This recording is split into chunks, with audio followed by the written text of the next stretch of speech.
difficult times, we often turn to others for help. But what if those people intend to harm us? Experts say online crowdfunding sites have become a way for opportunists to take advantage of tragedy. KTVA 11's Bonnie Bowman investigated what happened to an Anchorage family. Bonnie. Joe and Emily, when an Anchorage couple suffered a devastating loss, they thought an acquaintance was trying to lift their burden. Instead, they say it only made their situation harder to handle, and they may be left with nowhere to turn. The sound of their infant daughter laughing is one of Ariella Rodriguez and Travis Bergen's favorite memories. I was tickling her, she's kicking her feet and giggling, and I think that was like one of her happiest moments, and that was her last night with us. Her last night because the next morning she died. Sudden infant death syndrome. That was in October.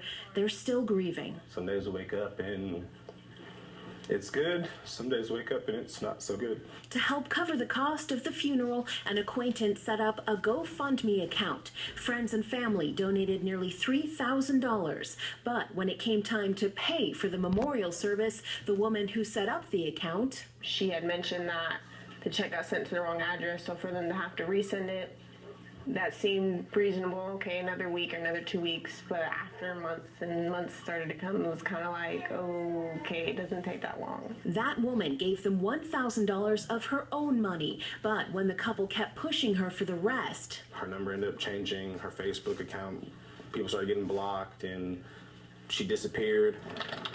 The Better Business Bureau says when tragedies happen, there are people ready to take advantage. People want to give, they want to help in some way, so they may not take the time to investigate like they should. Michelle Tabler says before giving anything, people need to do their homework on the charity and the people behind it. Don't hesitate to request more information, see if they've done this before, and check out the person that's starting this GoFundMe. GoFundMe says they're not liable, so what about pressing charges? APD says that's not so easy. It would be hard to go the theft charge route because technically the male individual in this situation never actually had possession of anything. State statute says fraud charges don't fit either. Did she steal from us or did she steal from everybody who donated? That leaves these grieving parents left with one option, small claims court and more expensive. Bergen says he wants everyone to learn a lesson. They need to dot all their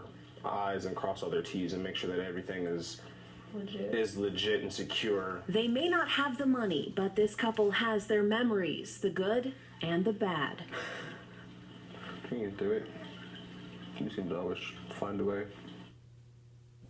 Now, I got in contact with the woman who set up that GoFundMe page, and we're not naming her at her request. She claims someone reported the account as fraudulent, and GoFundMe shut it down. She says she never got the money. So I asked GoFundMe. They refused to tell me if the account was frozen or cashed out, if they still had the money or where it might have gone. No one who donated got a refund. It's an expensive lesson in the dangers of generosity. Joe?